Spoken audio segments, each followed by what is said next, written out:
বিপুল fire sporting club তারা কিন্তু দুর্দান্ত একটা বোলিং সেটআপ দিয়েছিলেন, ভালো একটা সূচনা পেয়েছিলেন তারা, কিন্তু 39 রানে কিন্তু বিপক্ষ team Kachharipara young star sporting ক্লাবকে কিন্তু আটকে দিয়েছিলেন। কিন্তু 40 রানের দায়িত্বধর ব্যাটসম্যান হিসাবে মাঠে ইন করেছেন রাকিব হাসান এবং লিটুর রানের টার্গেটে ব্যাটিং করছেন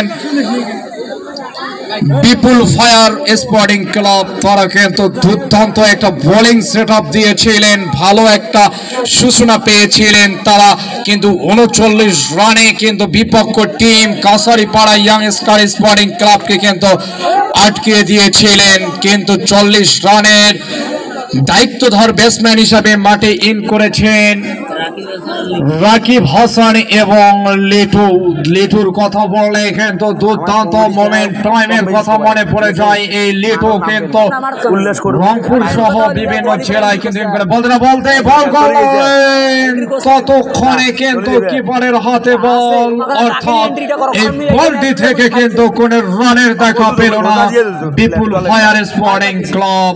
ভালো একটা সূচনা রয়েছেন রাকিব হাসান, জোরালো আপিল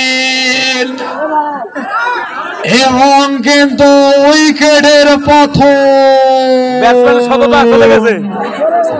দুর্দান্ত একটা বোলিং সেটআপ, দুর্দান্ত একটা মোমেন্ট টাইমে কিন্তু প্রথম দ্বিতীয় বলে কিন্তু উইকেটের পতন বিপুল ফায়ার স্পোর্টিং ক্লাবের ওই রাকিব ব্যাটসম্যানের টাটা বাই বাই বলে চলে গেছেন স্টোর বুকে। কিন্তু এখন মাঠে ইন করলেন অভিজ্ঞতার ভান্ডার, তরুণদের সমন্বয়ে অভিজ্ঞতার ভান্ডার যিনি, তিনি হলেন উজ্জ্বল আহমেদ। তিনি কিন্তু মাঠে ইন করলেন, স্ট্রাইকিং প্রান্তে থানা প্রান্ত থেকে ছুটছেন বোলিং, বল করলেন জোরালো আপিল।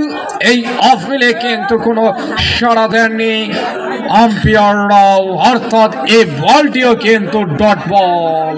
সকলকে পক্ষ থেকে